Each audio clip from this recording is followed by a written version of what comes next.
tardes, queridos hermanos. Es grato poder volver a reunirnos, a congregarnos alrededor de lo más importante que es la palabra de Dios, esta revelación preciosa que el Señor nos ha dejado. Y particularmente los días jueves nos reunimos con el fin de acercarnos al Evangelio de Lucas, este Evangelio precioso que este médico amado, como el apóstol Pablo lo menciona en una de sus cartas, nos ha dejado para instruirnos respecto a la vida y la obra del Señor Jesucristo. Además de Mateo y Marcos, bien sabemos, son llamados los evangelios sinópticos porque presentan la biografía del Señor Jesucristo a través de una misma visión. Ahora, tienen singularidades, y una de las singularidades que encontramos en Lucas, además del material inédito que tiene al principio del Evangelio, es esta descripción de este evento significativo en la vida del apóstol Pedro, en ese momento todavía no apóstol del Señor Jesucristo, y que normalmente nosotros nos centramos en lo que es el milagro. De hecho, los subtítulos que aparecen, que bien sabemos no son inspirados, dicen la pesca milagrosa, pero la verdad es que lo que quiere enseñarnos este texto tiene mucho más que ver con la persona, quien está delante de Pedro ahí en la barca, junto a Pedro ahí en la barca, y que tiene que ver con la grandeza, la gloria, el poder, la autoridad del Señor Jesucristo. Y cómo reacciona Pedro frente a esa realidad. Nosotros ya hemos visto en los primeros versículos del capítulo 5 de Lucas cómo el Señor un día cualquiera llegó al lago de Galilea, a las riberas del lago de Galilea, con el propósito de poder llegar a enseñar desde las orillas de las riberas del lago de Galilea, y le pidió al apóstol Pedro que pudiese bogar mar adentro para poder usar de alguna manera el barco como una especie de púlpito. Y desde allí enseñó, dice la Escritura, enseñó a la multitud. Posteriormente, cuando dejó de enseñar, entonces lo que hizo el Señor Jesucristo fue pedirle a Pedro que pudiese ir un poquito más adentro con el propósito de echar las redes para la tarea de la pesca. Sin embargo, digo, eso era absurdo desde la perspectiva de un pescador versado, de un pescador experimentado como el apóstol Pedro, porque normalmente la pesca se hacía en la noche, esto era en pleno día, y lo que estaban haciendo era remendar las redes o buscar encontrar alguna falla en las redes que había ocurrido durante la noche para prepararse para la otra noche. Seguramente posteriormente iban a dormir a sus casas unas horas y volver a la faena que tenían por delante. Ahora, hasta allí una historia, hasta allí una escena propia de los pescadores junto al mar de Galilea con el Señor Jesucristo enseñando. Sin embargo, en el versículo 8, del versículo 8 en adelante tenemos la reacción del apóstol Pedro frente al Señor Jesucristo y al hecho propiamente tal de ese milagro que se produjo cuando muchos peces llegaron a la red de improviso y encontraron que casi la red se rompía, como dice el versículo 7, y tuvieron que llamar a otra barca para poder ayudarles en esta faena de pesca extraordinaria que de un momento a otro se produjo en ese momento. Ahora, el versículo 8 al 11 está la reacción de Pedro y la consiguiente también reacción del Señor Jesucristo frente a la reacción de Pedro y los demás que estaban allí trabajando en la faena de la pesca. Dice: viendo esto, Simón Pedro cayó de rodillas ante Jesús diciendo: apártate de mí, Señor, porque soy hombre pecador. Allí está la reacción de Pedro, porque la pesca que habían hecho, porque por la pesca que había hecho, el temor se había apoderado de él y de todos los que estaban con él. Y asimismo de Jacob y Juan, hijos de Zebedeo, que eran compañeros de Simón. Pero Jesús dijo a Simón: no temas, desde ahora serás pescador de hombres. Y cuando trajeron a tierra las barcas, dejándolo todo, le siguieron. Quería terminar el párrafo completo del versículo 8 al versículo 11 para completar el estudio que comenzamos la semana pasada respecto a este evento. Sin embargo, me fue imposible por la profundidad del versículo 8, particularmente por lo que significó la reacción de Pedro frente a la presencia del Señor Jesucristo, donde milagrosamente Él realiza una obra, ¿verdad?, de la pesca portentosa que tuvo. Sin embargo, Pedro ve algo más que lo que nosotros vemos, inclusive a través del versículo. Un creyente bien se podría definir como alguien que ve lo que otros no ven y oye lo que otros no oyen. En un momento, una persona común y corriente, cualquiera que sea, cuando tiene un encuentro personal con el Señor Jesucristo, ocurre de improviso esto.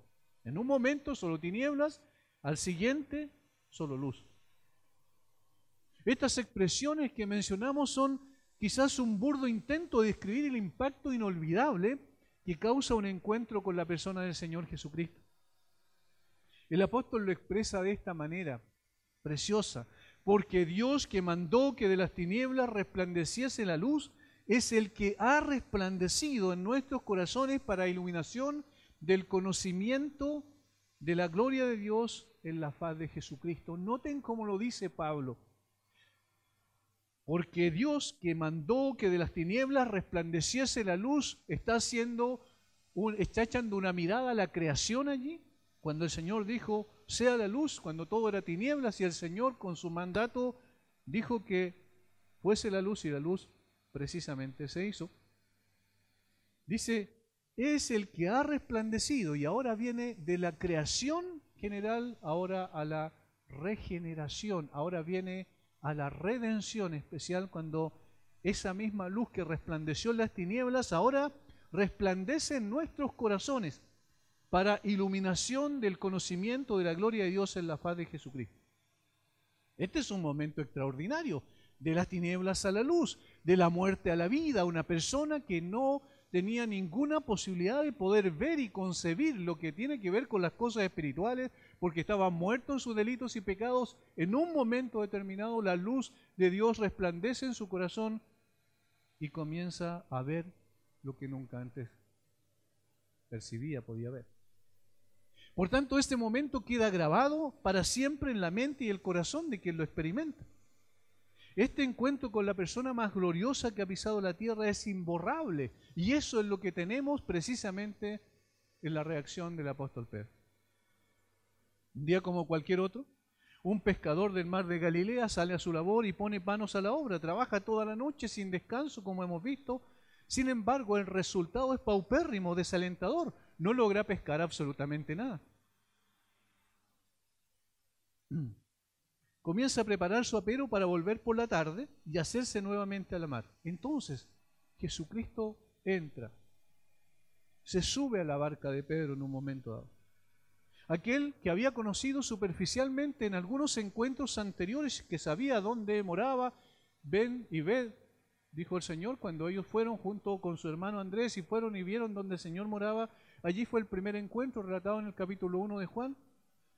Y posteriormente, poco antes de este evento, también entra a la casa de Pedro y hace un milagro de sanidad con su suegra, como bien sabemos. Pero todavía el conocimiento de Pedro era superficial respecto a la persona del Señor Jesucristo.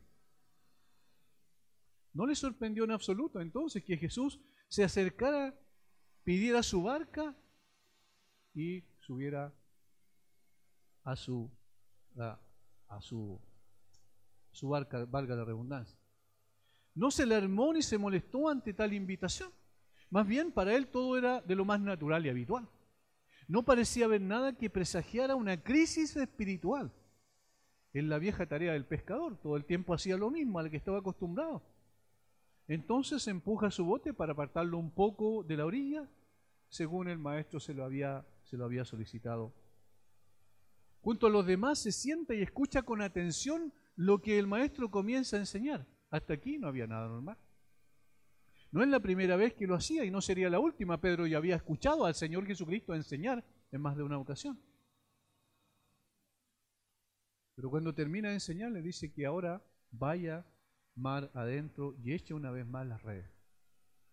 Este viejo pescador Sabe que lo que le pide el maestro va en contra de toda su experiencia y sapiencia, como dijimos al principio, sin embargo lo hace. No esperaba nada de esa labor, por supuesto. Seguramente en su pensamiento diría, es absurdo esto, pero bueno, lo voy a hacer porque eso es lo que me ha pedido el maestro. Ahora, ¿cómo podía Pedro adivinar que sería la última vez que volvería a ser como siempre había sido, como un pescador y que se había ganado la vida a través de ello nada más? ¿Cómo podría adivinar que es la última vez que se sentaría en la orilla remendando redes porque ahora iba a ser llamado a algo totalmente distinto a lo que había hecho hasta ese momento? De pronto, como un relámpago, hay un sobresalto. Una cosa maravillosa estaba ocurriendo cuando los peces entran en la red. ¿Qué es esta extraña corriente? ¿Qué es sino un golpe de suerte, podría decir? No, en absoluto. Detrás de ello hay una mano que está moviendo todo esto.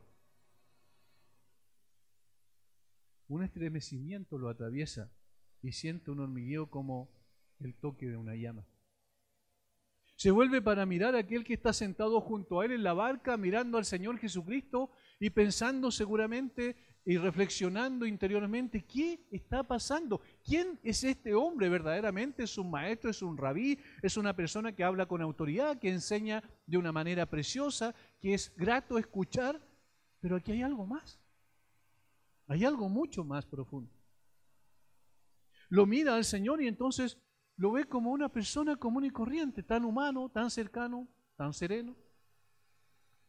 Sin embargo, algo había pasado en el apóstol Pedro en ese momento. ¿Quién es este maestro?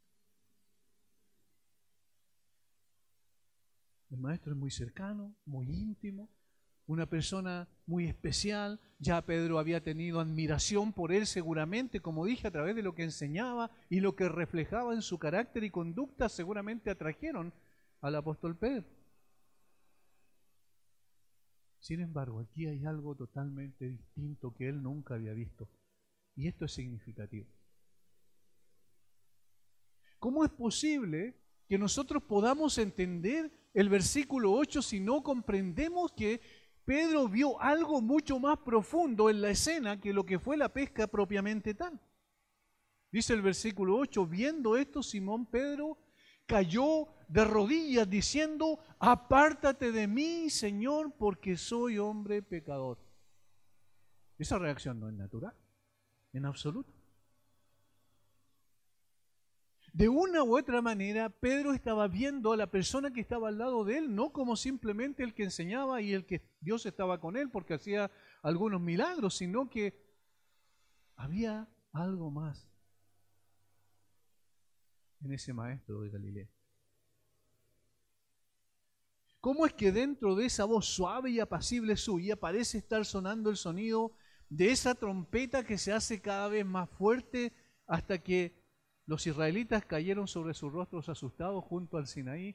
Esos truenos, esos relámpagos, ese fuego en la cumbre y esa voz tronante que hablaba desde la cumbre que finalmente dejó a los israelitas temblando, diciendo a Moisés, por favor, acércate tú a él, no nosotros nunca más nos vamos a acercar. Una situación de esa naturaleza fue lo que estremeció el corazón de Pedro en ese momento. No hubo una voz fuerte, no hubieron truenos, no hubieron relámpagos, no hubo fuego, pero había una persona al lado de él que conmovió profundamente su corazón. El maestro se sienta, como siempre se había sentado, y tenía el aspecto que siempre había tenido, y sin embargo, este temblor, este pavor como de una cosa culpable, sorprendió a Pedro. Es el miedo del viejo mundo, es la antigua consternación, dice alguien, que ha caído sobre él, como la que cayó sobre Isaías cuando vio al Señor, ¿recuerdan en Isaías capítulo 6? Cuando lo vio entre los querubines, que luego giraban alrededor del trono y proclamaban, Santo, Santo, Santo, Jehová de los ejércitos, toda la tierra está llena de tu gloria. Y cuando escuchó Isaías eso y cuando vio esa visión, cayó en el suelo y se revolcaba, como dice Sproul, como un gusano en el suelo, porque sabía que el que estaba frente a la presencia misma del Dios Santo.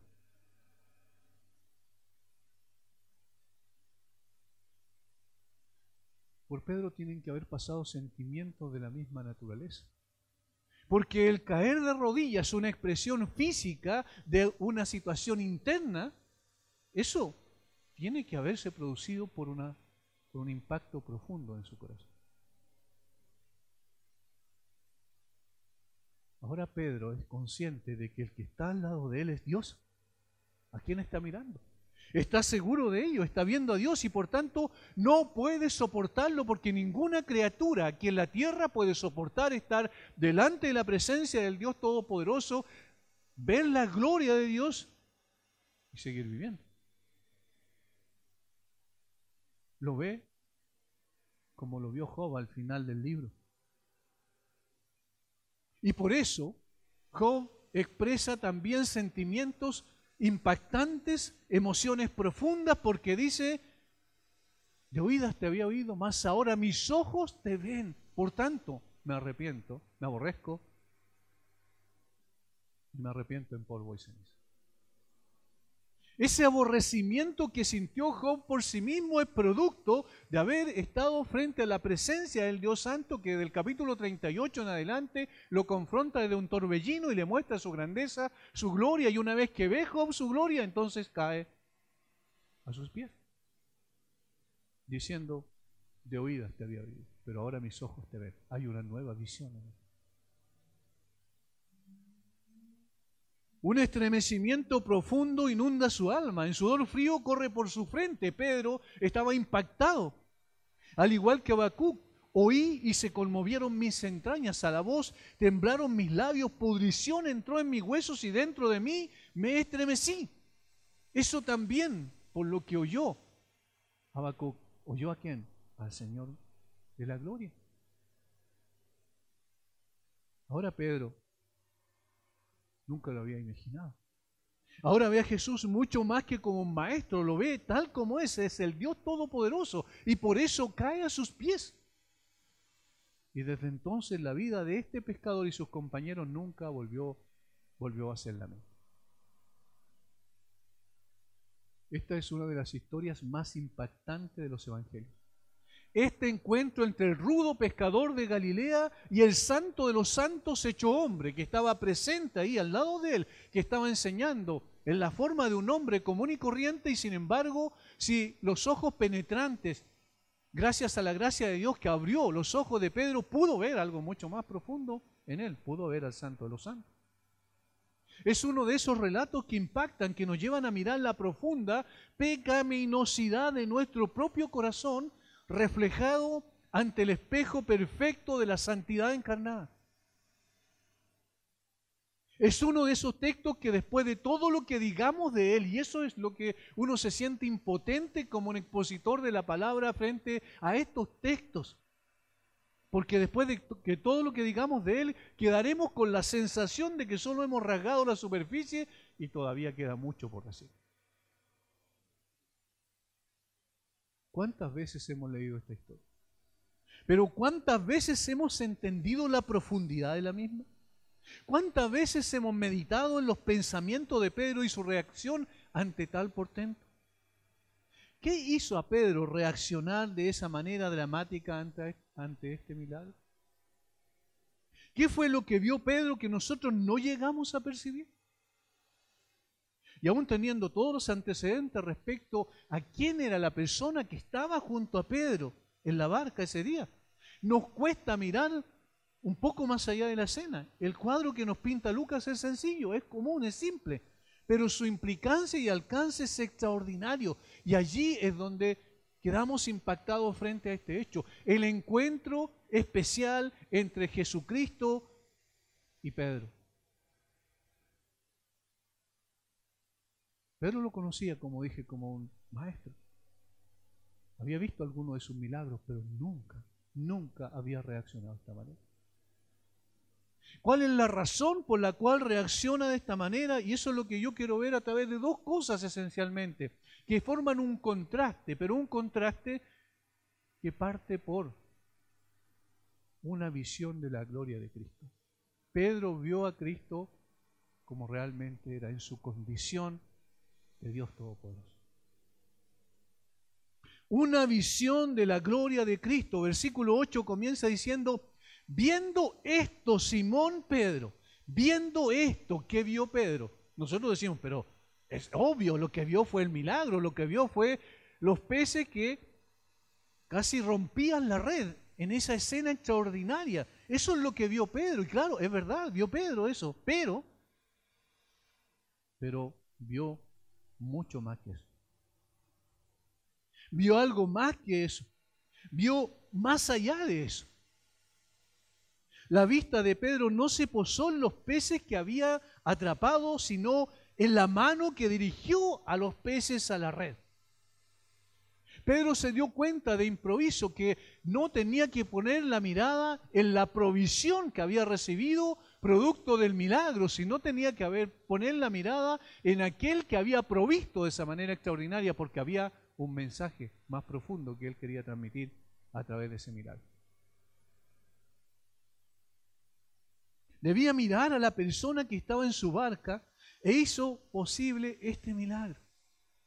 Pedro estaba mirando más allá de lo aparente, su mirada era penetrante como nunca antes había sido, y eso es lo extraordinario. Eso es lo que hace la obra de gracia de Dios cuando ilumina nuestra mente y nuestro corazón y comenzamos a ver algo que nunca antes habíamos visto.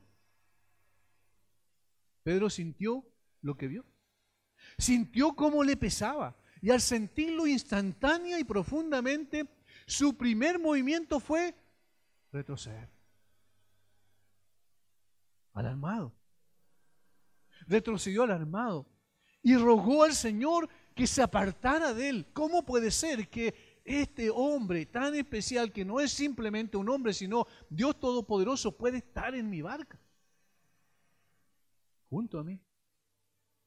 Por primera vez este hombre fue consciente delante de quién estaba. Ya sus pensamientos, como dije, no estaban en la pesca milagrosa, sino en la gloria del Dios encarnado. Pedro estaba viendo a Jesús más allá del velo de la carne que lo cubría.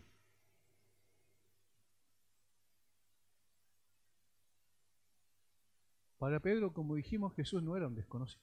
Pedro había tratado a nuestro bendito Señor, quizás, dice alguien, demasiado como un simple hombre. Se había estado mezclando familiarmente con él, en su compañía. Lo escuchaba como un maestro humano y decía, este hombre enseña mejor que ninguno y obviamente hay algo especial en él, pero no podía descifrar ese algo especial. Aún no había sido consciente de quién era él.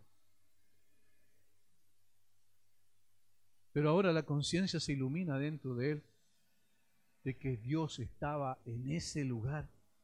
Y él no lo sabía, tal como Jacob dijo allí en Peniel la primera vez.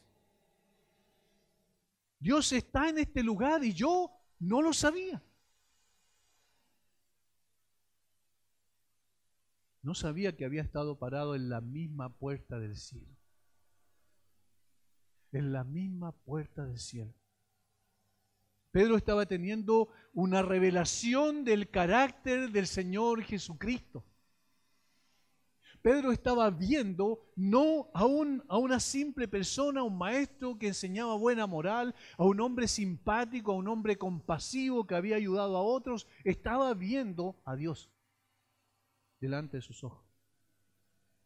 Delante de sus ojos, la majestad del Todopoderoso despertó su conciencia, adormecida por el pecado. Y esto es precisamente lo que hace el Señor cuando viene a la vida de una persona. Eso es lo que hizo conmigo, precisamente un 17 de septiembre del año 1993. Obviamente yo no vi ningún milagro. Obviamente yo no vi algo extraordinario. Lo que sí vi con toda claridad es que estaba completamente perdido. Y lo que sí vi con toda claridad es que había una sola persona que podía salvarme porque me deslizaba hacia el infierno. Y esa persona es la misma persona con la que se encontró Pedro. La misma persona con la que se encuentra Pablo camino a Damasco. Los hechos son significativos. La vista se abre. Podemos ver lo que nunca antes habíamos visto. Yo había escuchado muchas veces el Evangelio. Yo sabía que incluso si moría en ese momento me iba al infierno, pero nunca había visto la realidad del infierno como la vi en ese momento especial cuando el Espíritu Santo aplicó su palabra en mi corazón. Abrió mis ojos y me hizo ver mi realidad, mi verdadera condición delante de Él. ¿Y qué es lo que viene? En primera instancia es terror. Tiembla interiormente uno y dice, no puede ser, nunca me había percibido, había entendido que estoy rumbo al infierno. ¿Por qué? Porque la presencia del Señor Jesucristo es la que revela la profunda maldad del corazón humano y la necesidad imperiosa de un Salvador. Cuando la conciencia adormecida de este pescador fue despertada, vio lo que jamás había presenciado, la gloria de Dios. Y allí el origen entonces. Y allí la causa, la fuente de su dramática reacción. Ahora empezamos a entender por qué reaccionó así, por qué cayó de rodillas, por qué dijo, apártate de mí, Señor. ¿Por qué confesó que era un pecador? Porque al igual que Adán y Eva en el huerto, al oír la voz de Dios, buscaron esconderse de Él por ser conscientes de su pecaminosidad. Al escuchar la voz de Dios, sabían que no podían seguir manteniendo esa relación y esa comunión que habían tenido con Él antes de que habían pecado. Interiormente, la sola voz de Dios, la presencia de Dios fue lo que produjo que ellos miraran hacia adentro y se dieran cuenta de su pecaminosidad. Reaccionó al encontrarse de un momento a otro con la realidad de la presencia del Dios hecho hombre. Del mismo modo como el pueblo de Israel se estremeció al pie del Sinaí y suplicó no oír más la voz de Dios, el propio padre de Sansón, Manoah, teme morir como consecuencia de la visión de Dios. El irreprensible Daniel, el hombre que era impecable, el hombre que tenía una integridad a toda prueba, que era extraordinario, lo buscaron por todos lados para acusarlo y no pudieron encontrar nada que lo pudiese mostrar como un hombre que había fallado. Un hombre íntegro, sin embargo,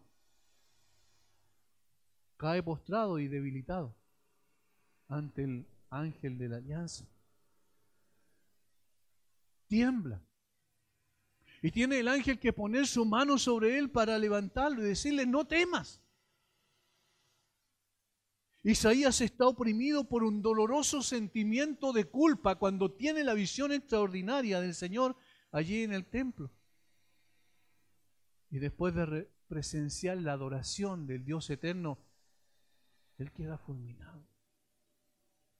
No puede levantar su cabeza. Eso es lo que pasa cuando estamos frente a la gloria de Dios. No existe otra explicación. Noten una cosa importante. En ese momento el Señor Jesucristo no dijo una palabra.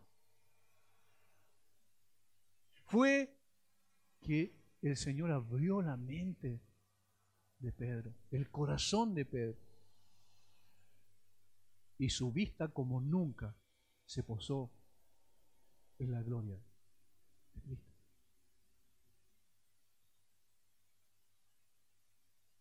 Él es impactado.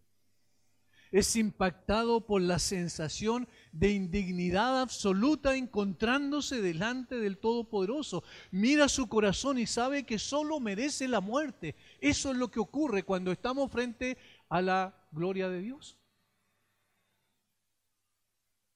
Queridos hermanos, ¿cuánta falta nos hace tener una visión beatífica de la gloria de Dios por medio de su palabra? ¿Cuántas veces debemos ir a la palabra y en oración pedirle, Señor, como Moisés, muéstrame tu gloria? Yo quiero ver quién realmente está conmigo. Obviamente no estamos hablando de ojos físicos, estamos hablando de los ojos espirituales. Que el Señor nos ayude a ver con toda claridad a Jesucristo en su gloriosa palabra. Resplandezca esto de tal manera que ilumine completamente nuestro corazón y nos demos cuenta de nuestra necesidad imperiosa de cambios profundos en nuestra vida. Acumulamos sermón tras sermón, acumulamos enseñanza tras enseñanza, nos llenamos la cabeza de mucho conocimiento, sabemos muchas cosas, podemos explicar muchas cosas, podemos debatir incluso y dar buenos argumentos. Sin embargo, cuando estamos delante del Dios encarnado a través de lo que la palabra revela de Él, entonces encontramos que somos pequeños e insignificantes y nos damos cuenta de nuestra necesidad de dependencia total y absoluta de Dios. Y por eso tenemos que dar un paso atrás como Pedro y decir, Señor, apártate de mí. Necesitamos esta visión, necesitamos ir a la palabra de Dios con ojos bien abiertos, con mente bien dispuesta, pero esa mente y esos ojos espirituales que solo el Espíritu Santo puede iluminar para darnos una visión correcta de la gloria de Dios. Porque es solo por medio de ella, de esa visión, que somos transformados de gloria en gloria a la misma imagen del Señor. Eso dijo el apóstol Pablo. Pero a veces, hermanos, tengo la sensación de que también como los israelitas nosotros vemos al Señor Jesucristo a través de un velo. Vemos al Señor Jesucristo a través de la nebulosa de nuestra propia conciencia adormecida. Vemos al Señor Jesucristo no como Él realmente es, aunque lo podemos describir teóricamente en forma correcta. Podemos decir, yo sé quién es el Señor. Yo sé que Él es santo, yo sé que Él es justo y podemos mostrar los atributos que la Biblia me revela respecto a su carácter. Sin embargo, ¿hasta cuándo o hasta dónde, quiero decir, esos atributos de la gloria de Dios impactan de tal manera mi corazón que yo reacciono como reaccionó Pedro? Necesitamos una visión del Señor Jesucristo por medio de su palabra, porque es solo por ella que la escoria del pecado queda en evidencia. Y somos purificados al mirar una vez más a la cruz. Necesitamos primero ser derribados para luego ser levantados. Necesitamos ser revelado en nuestro corazón para luego ser purificados de esa maldad que revela la gloria del Señor. Necesitamos esa visión urgente, renovar esa visión que tuvimos al principio, porque es solo por ella que somos conscientes de nuestra imperiosa necesidad de santificación. ¿Cómo podemos entender qué es la santificación si primeramente no somos expuestos a la gloria de Cristo revelada en su palabra? ¿Qué es lo que impactó tanto el corazón del apóstol Pablo? La gloria de Cristo.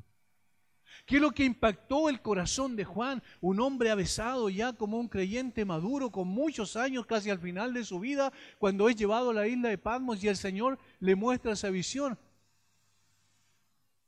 Y él quiere ver a quién está hablando. Primero escucha solo la voz y luego se vuelve hacia él y lo ve en su gloria, en su magnificencia, y cae otra vez como muerto. Dice, caí como muerto, y nos recuerda lo de Isaías, y nos recuerda lo de Pedro, y nos recuerda lo de Habacuc.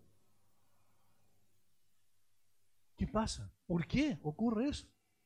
Bueno, esa visión es la que nos transforma. Por eso debemos ver al Señor no solamente con los ojos intelectuales, para decirlo de una manera, sino con los ojos espirituales, esos que activa el Espíritu Santo. Pedro vio lo que otros no ven. Por eso dijimos, la descripción más simple de lo que es un creyente es que ve lo que otros no ven. Habían otros allí alrededor, había una multitud, pero Pedro vio al Señor Jesucristo como Él realmente es, como el Dios Todopoderoso que venía a buscar y a salvar lo que se había perdido. Sus ojos espirituales fueron abiertos y cayó fulminado como un rayo a los pies de aquel que estaba junto a él en la barca. Cayó fulminado como un rayo. No diciendo, qué maravilla, miren lo que el Señor me ha provisto. Miren la cantidad de peces, cuántos días de trabajo el Señor en un momento determinado, Jesús en un momento determinado me da. No estaba pensando en la dádiva, se estaba pensando en el dador de la dádiva. Ahora entiende que su mirada tiene que estar puesta en la persona de Cristo, porque eso es lo que cambia absolutamente todo.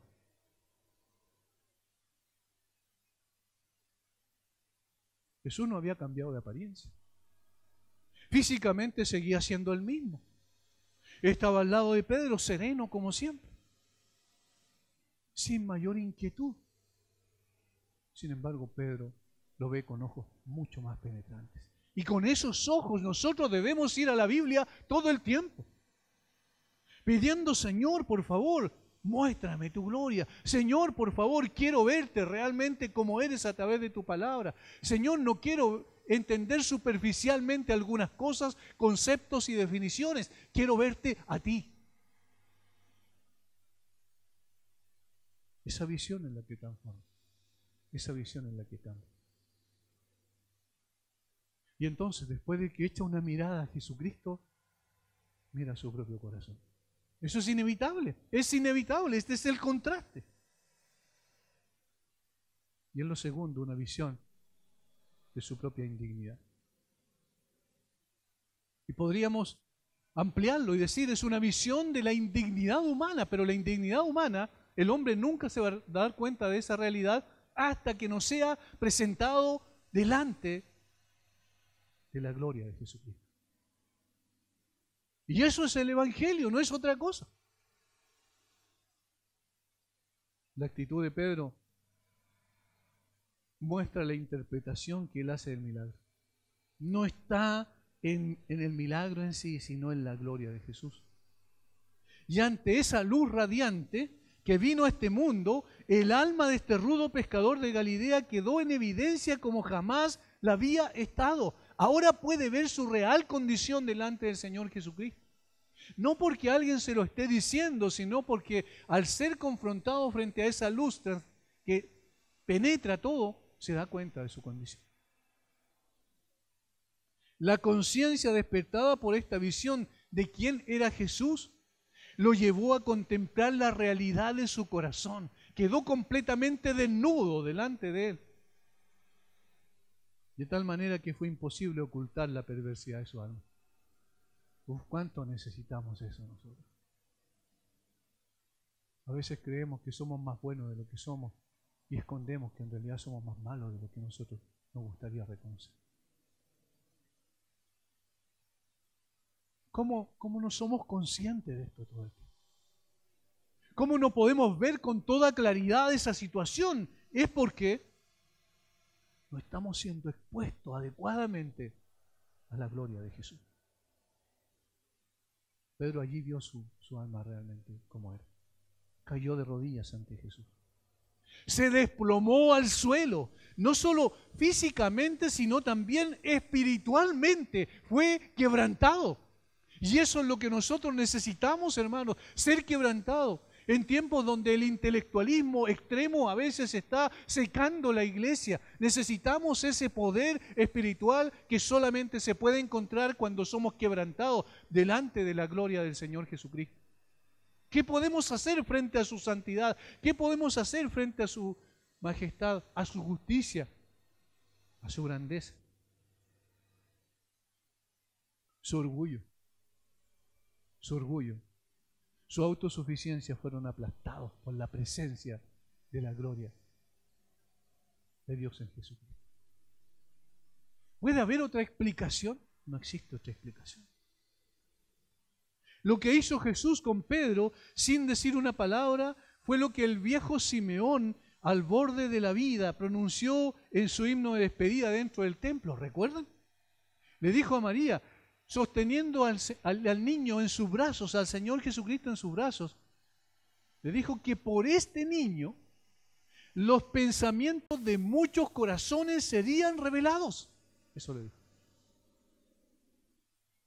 Para que los pensamientos de muchos corazones sean revelados, para eso vino este niño. Este niño que al verlo, al tenerlo en mis brazos, sé que está en la salvación encarnada. Aquí está el Salvador y este niño viene a revelar el corazón de los hombres, lo que realmente hay en su interior. Y eso es lo que pasó con Pedro, eso es lo que estaba pasando en su vida en ese momento. el corazón de Pedro fue revelado, tal cual era al estar en la presencia del Hijo de Dios. Nadie se puede esconder. ¿Recuerdan a Adán y Eva? ¿Dónde estás tú?, le dice el Señor. Tuve miedo, dice Adán, y me escondí. No podemos escondernos. El Salmo 139, ¿a dónde iré de tu espíritu? ¿A dónde me iré de tu presencia? Obviamente es imposible esconderse del Señor, pero particularmente cuando estamos frente a la gloria del Señor Jesucristo, es imposible escapar a ningún lado ni ocultar nada de nuestra perversidad que está en el corazón. Nuestra alma queda expuesta tal cual. Ahora, ¿qué vio Pedro en su mirada interna hacia su propia alma? Después de mirar al Señor en su verdadera identidad como Dios Todopoderoso y Santo, vio su propia indignidad. Jesús es absolutamente perfecto. El carácter de Jesús es insondable. Y lo que había sido señalado del cristianismo por uno de los primeros obispos romanos puede decirse con la misma verdad del carácter de su autor, es decir, de Jesucristo. Esta persona escribió, es como el firmamento. Cuanto más diligente lo busque, más estrellas descubrirá. Es decir, es imposible descubrirlo en toda su dimensión. Es como el océano, dijo él. Cuanto más lo consideres, más inconmensurable te parecerá. Es insondable entonces. Así es el Señor Jesucristo. Pero cuando Él quiere dignar, porque así lo ha determinado, por su pura gracia, y se digna a venir a nuestro encuentro y a mostrarnos, al revelarnos su gloria, abrir nuestros ojos para que lo veamos tal como Él es, entonces el Señor nos está dando la oportunidad de poder ver lo que hay realmente en nuestro corazón por contraste. Cuando las cualidades características de Cristo son claramente contempladas en su santa e inmaculada belleza por un hombre pecador, el contraste se siente inmediatamente, es imposible escapar de él. En el instante en que su mirada se posa sobre la impecabilidad de Jesús, en el caso de Pedro, se vuelve involuntariamente hacia la pecaminosidad de sí mismo. Y repito esto último porque me parece que sintetiza muy bien lo que estamos diciendo. En el instante en que nuestra mirada se posa sobre la impecabilidad de Jesús, se vuelve involuntariamente hacia la pecaminosidad de nosotros mismos. Es imposible evitar eso. Nos damos cuenta que es un hombre diferente a un maestro común y corriente de la primera parte del primer siglo. Y que a menos que sea cambiado por la gracia divina nuestra percepción nosotros mismos, no podemos sentir simpatía ni unión con Él. Y por eso Pedro dice, apártate de mí, Señor. No podemos experimentar simpatía y unión con Él a no ser de que la gracia de Dios venga sobre nosotros. Solo es en ese contexto que se puede entender la expresión de Pedro, apártate de mí, Señor. Ojo, Pedro no estaba diciendo, Señor, vete de mí, no te quiero aquí. Ese no es el sentido. El sentido de Pedro es ver su propia indignidad ante la mirada de la impecabilidad del Señor Jesucristo. Y entonces dice, Señor, ¿cómo puedes estar aquí? Mira quién soy yo. ¿No conoces mi alma, mis pensamientos, las intenciones de mi corazón? Yo sé que sí, por eso apártate de mí, Señor. La conciencia de estar ante un ser de infinita santidad produce en el hombre pecador un estremecimiento profundo, una agonía mortal. La fuerza del contraste pone de relieve la horrible e intolerable deformidad del pecado. A la luz de esa presencia, el pecado se vuelve sumamente pecaminoso. Es más profunda la oscuridad de lo que nosotros jamás nos habíamos imaginado. Es mucho más profunda. Cada pensamiento en que transgredimos la ley de Dios, cada sentimiento en que pasamos por alto la ley de Dios, cada acción en que nos burlamos de la ley de Dios, queda expresada allí de una forma clara a través de la luz brillante de la impecabilidad de Jesucristo. A la luz de esa presencia, todo se vuelve claro al mirar nuestro corazón. Y se descubre la enorme profundidad de la iniquidad que yace escondida en la naturaleza del hombre, ya no veladas por las nieblas de la costumbre y el largo hábito. ¿Por qué nos cuesta tanto ver eso? Incluso como creyentes, hermanos, nos cuesta mucho ver eso porque vivimos en un mundo caído. Porque estamos constantemente compartiendo y relacionándonos con personas que también están en una condición de depravación total. Y entonces los actos pecaminosos parecen tan comunes que nos cuesta realmente ser conscientes de la verdadera vileza del pecado. La atmósfera moral que nos rodea está cargada de pecado. El hombre vive en un mundo lleno de pecado. Absorbe su mancha con cada respiración. Entra por todos los poros de nuestro ser. Se empapa más y más de toda su naturaleza.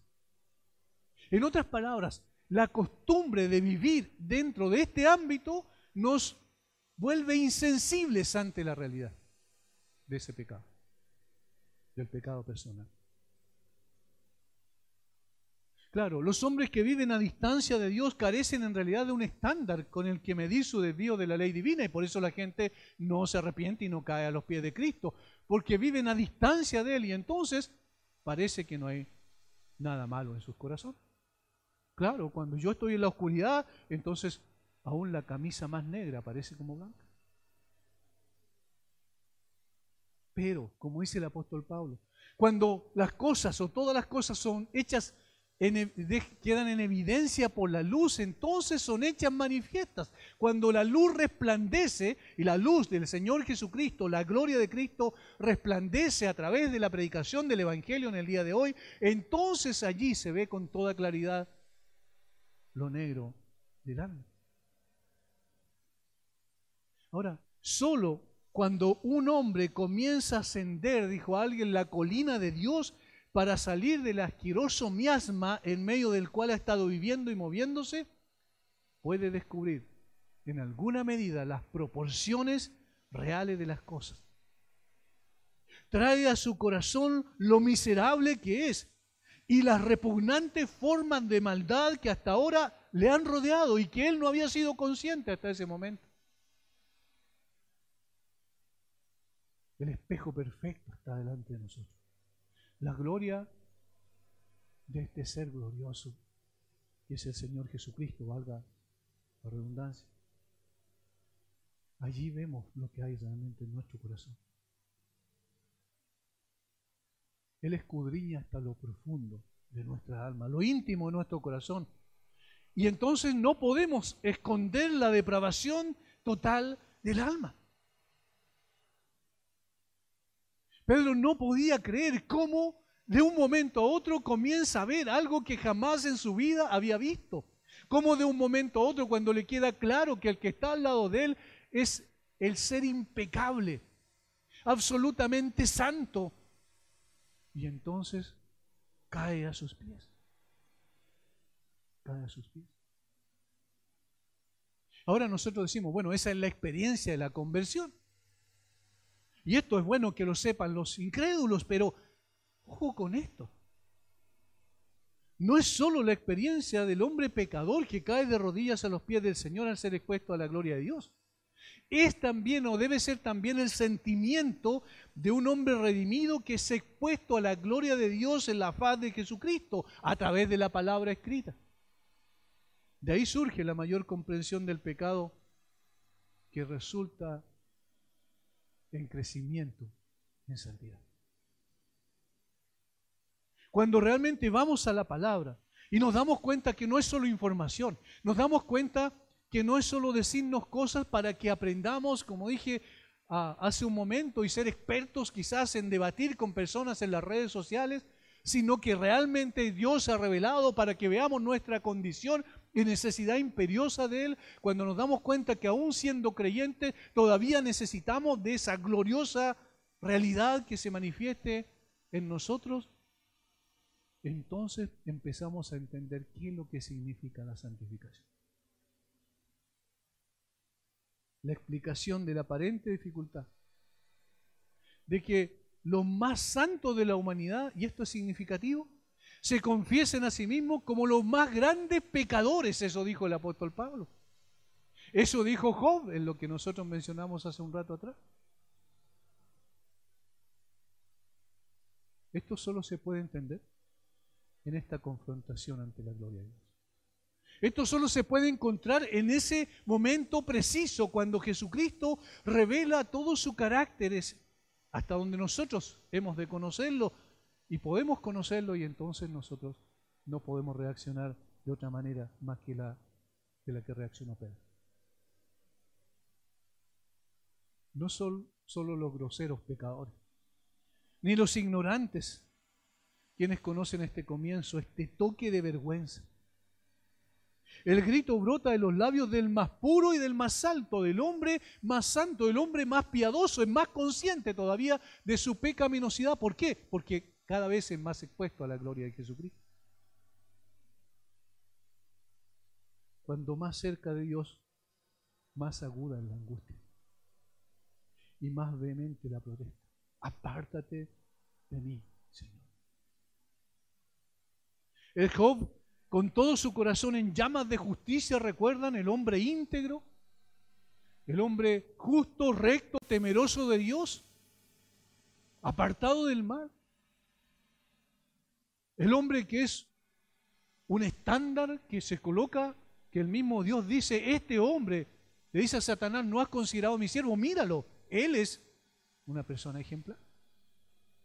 El mismo Job, después de una vida que tal como estaba allí bajo su revisión humana parecía tan hermosa, elevada e intachable, es él quien es golpeado por el mismo miedo antiguo cuando ve a Dios con la vista de los ojos espirituales. Y por lo tanto se aborrece a sí mismo.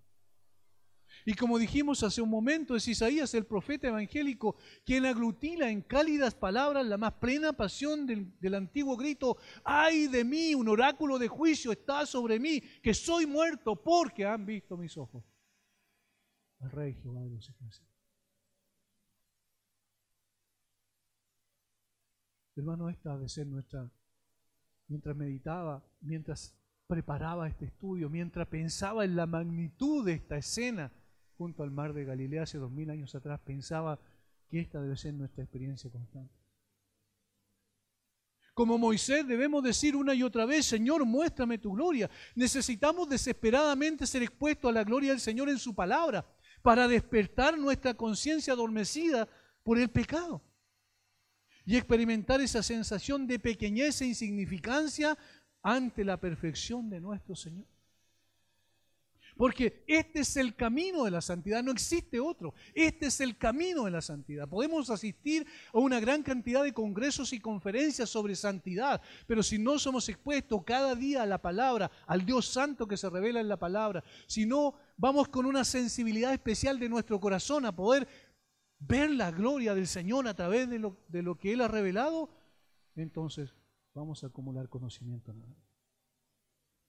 Este es el camino de la santidad, de la transformación, de la conformación de nuestro carácter al carácter de Cristo, cuando vemos en contraste nuestra condición al ver al Santo de los Santos. No existe ningún atajo para eso. Es una lucha, hermanos, como la de Jacob en Peniel, hasta que Él nos bendiga. No te dejaré hasta que no me bendigas. Eso debe ser nuestro diario vivir, no debe ser una circunstancia, no debe ser un espasmo espiritual momentáneo, circunstancial en un momento determinado, sino debe ser una constante todos los días de nuestra vida, al ir a la palabra, decir: Señor, yo no te dejaré hasta que me bendiga. El sentido real de nuestra pecaminosidad solo puede ser respetado al ser confrontado ante la gloria de Dios. Tal ha sido siempre el efecto de la presencia de Dios sentida y realizada por el alma humana. Incluso los ángeles sin pecado, Isaías los vio, que cubrían sus rostros con sus mismas alas y lo adoran con terrible reverencia ante su trono en las alturas. Aún los mismos ángeles no son capaces de poder fijar la vista en Dios porque se sienten indignos. La expresión de Pedro, apártate de mí, Señor, porque soy hombre pecador, revela uno de esos estados de sentimientos mezclados que parecen demasiado extraños para ser entendidos, pero que sentimos que es fiel a nuestra naturaleza humana. Era una mezcla de repulsión y de atracción, de miedo que repelía, pero de amor que atraía. Por un lado, apártate de mí, Señor. Por otro lado, Señor, no me dejes. Eso es lo que está implícito.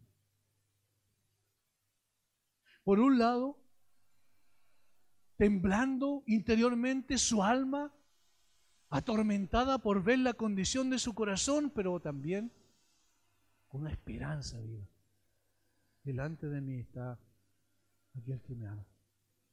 Apártate de mí. Ese fue el grito de sus labios y se elevó mitad por miedo ante la revelación de la santidad, mitad por vergüenza ante la revelación de su propia pecaminosidad. Pedro fue honesto. Dijo con franqueza y naturalidad lo que había en su corazón. No habló por aversión a nuestro Señor, sino por modestia. Era un sentimiento de asombro, de inquietud, de pavor ante la presencia de uno que era infinitamente más grande y santo que él. Y ese sentimiento de reverencia y honestidad es un buen sentimiento. Nosotros hemos de experimentarlo. Es noble. Pedro se sintió indigno de estar en tan buena compañía. Él, el pescador ignorante, tiene al lado de él a un invitado extraordinario en un pobre barco. Vete a otro lado, Señor, en otras palabras. Vete a otro lado, a un lugar y a compañeros más adecuados para ti. Yo no soy digno. No soy digno. Me avergüenza estar en tu presencia. Estoy deslumbrado por el brillo de tu rostro, de tu gloria, abrumado por el pensamiento de tu sabiduría y poder, inquieto, porque no quiero que se me escapen de mis labios palabras que puedan ser ofensivas. No sabes, Señor, lo pobre y miserable criatura que soy. Apártate de mí porque soy un hombre pecador, oh Señor.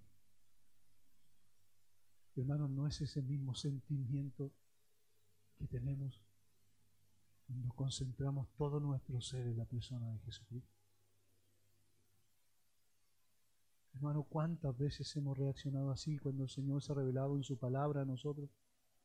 ¿Cuántas veces después de una predicación, después de algo que incluso nos impactó en el momento, después de que el Espíritu Santo colocó esa palabra en nuestro corazón, nosotros empezamos después de un rato a olvidarnos totalmente, ya no seguimos meditando en eso y vamos y comenzamos a hacer lo que siempre hemos hecho y entonces nos separamos de lo santo para volver a lo trivial? ¿Cuántas veces hemos reaccionado como Pedro? ¿No nos parece extraordinario y al mismo tiempo asombroso e increíble que el Dios de toda gloria quiera estar con nosotros? No podemos concebir como Él, un Dios santo, justo, majestuoso, puede querer habitar con nosotros y en nosotros por su Espíritu. ¿No parece algo demasiado grande? Él ha subido al barco de nuestra vida. Y cada día su presencia nos acompaña. Cada momento está al lado nuestro. Sin embargo, qué poco conscientes somos de su presencia y cuando caemos de rodillas delante de Él, todos los días debiese ser nuestra realidad. Qué poco se despierta nuestra conciencia. ¿Cuándo le hemos dicho, Señor, cómo puedes habitar con un hombre como yo? En un hombre como yo. ¿Cómo puedes estar conmigo como lo has prometido de estar conmigo todos los días y hasta el fin del mundo? ¿Cómo puede ser, Señor, que tú siendo tan santo estés? Tú sabes mis pensamientos, tú conoces mis emociones, tú conoces mis sentimientos más profundos, aquello que nadie lo conoce, y sin embargo permaneces conmigo, Señor. Eso es un milagro grande, mucho más que todos los milagros que podemos apreciar con nuestros ojos. Esos sentimientos seguramente, no dice expresamente la Biblia, pero seguramente esos sentimientos estaban en el corazón de Pedro. Pero aquí está lo extraordinario. También, el grito de Pedro no fue uno de déjame, Señor, no quiero estar contigo, sino todo lo contrario. Ese sentimiento fue porque un destello de iluminación sobrenatural, esta revelación especial que solamente puede traer el Espíritu de Dios, le había revelado tanto su propia indignidad pecaminosa como quién era aquel quien estaba con él en el barco. Era el grito de autodesprecio que ya se había dado cuenta de algo más noble, mucho más noble. Fue el primer impulso de miedo y asombro antes de que hubiera tenido tiempo de convertirse en adoración y amor. Pedro no quiso decir apartados de mí, solo quiso decir, y esto lo sabía el Señor Jesucristo, soy absolutamente indigno de estar cerca de ti, pero Señor, déjame quedarme contigo. No te alejes de mí.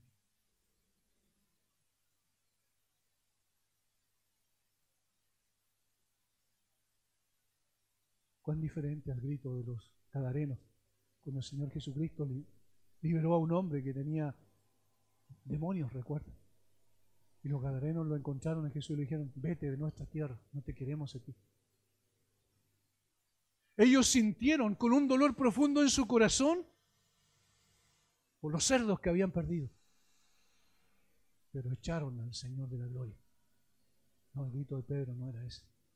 El apártate de mí, Señor, era por ver su condición miserable delante del glorioso Dios que estaba frente a él, pero no era para que el Señor lo dejara, sino al contrario, para aferrarse a él.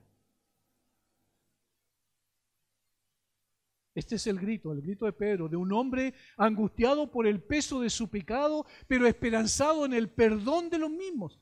Ese terror se transforma en adoración cuando contempla los ojos llenos de bondad y de compasión de aquel que está junto a él en la barca. Todo eso cambia cuando Pedro mira a Jesús nuevamente y entonces se da cuenta de algo extraordinario. Ese Señor no lo desprecia.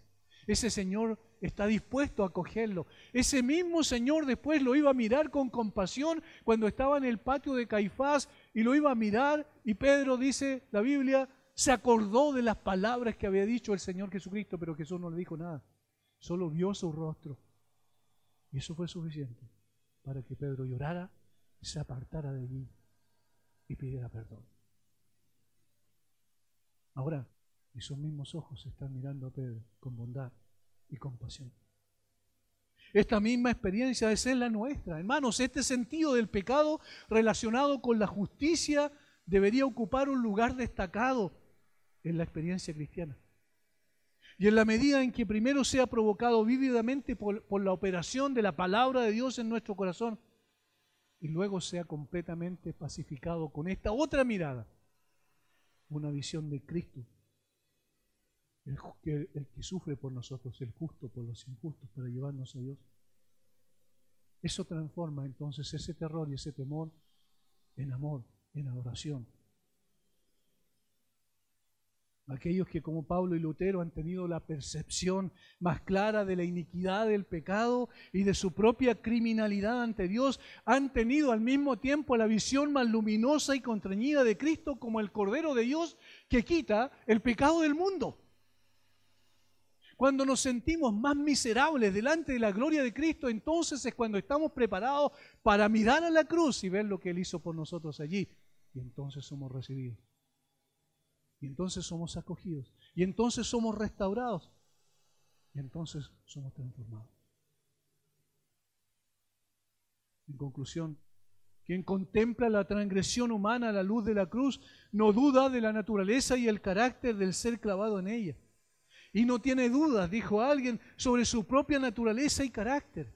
El sentimiento distinto e inteligente de culpabilidad le prohíbe que omita mirar el pecado en sus relaciones penales y le permite comprender esta relación. La expiación vicaria de Cristo se comprende bien porque es precisamente lo que la conciencia culpable anhela en su inquietud y angustia. Es decir, cuando somos reflejados delante de la gloria del Señor Jesucristo por medio de su palabra, entonces nuestra conciencia nos acusa, nos sentimos culpables, pero solo allí nos prepara para poder ir de rodillas a la cruz, una vez más, y recibir por medio de ese sacrificio el consuelo para nuestra alma. Cuando somos expuestos, entonces nuestros sentimientos morales se despiertan. Nos invade la culpa, hasta que en genuina contrición acudimos al Cordero de Dios en oración pidiendo misericordia.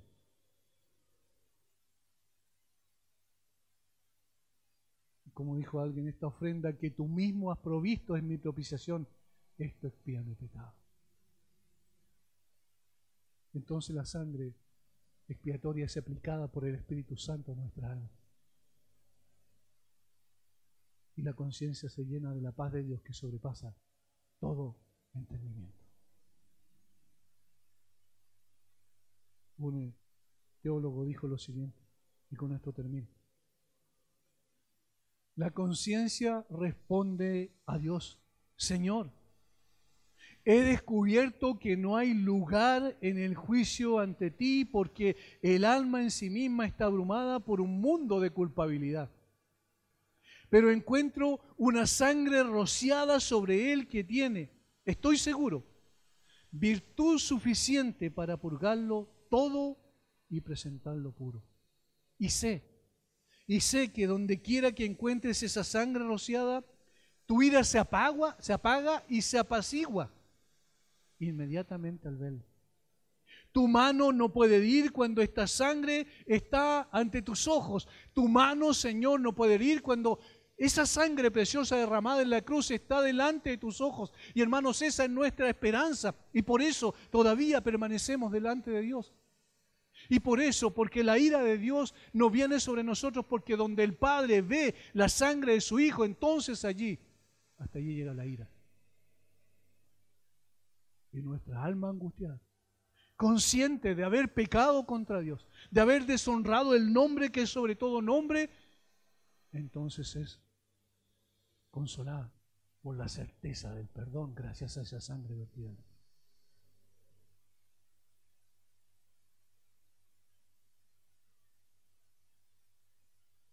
¿Cuánto necesitamos tener una visión doble así?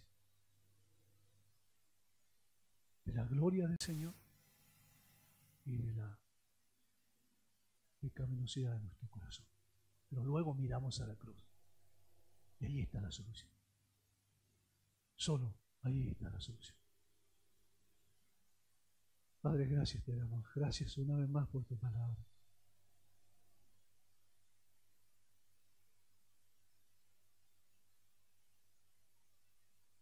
Nos cuesta orar cuando tú nos muestras tal como somos delante de ti. No podríamos acercarnos a tu presencia si no fuera por esa sangre derramada. Ese trono que era de justicia y de condenación para nosotros y que ahora es un trono de gracia por la sangre de Cristo. Gracias, Señor, porque siendo tan pequeños somos amados por ti y siendo tan indignos, tú quieres estar con nosotros, como lo hiciste con Pedro y subir a su barca. Danos de tu gracia, Señor, para que contemplemos tu gloria más seguido. Danos de tu gracia para que nuestra visión sea más penetrante y podamos ver lo que otros no ven y oír lo que otros no oyen. No para jactarnos de nada, sino para reconocer que te necesitamos desesperadamente. Gracias por este tiempo, en el nombre de Jesús.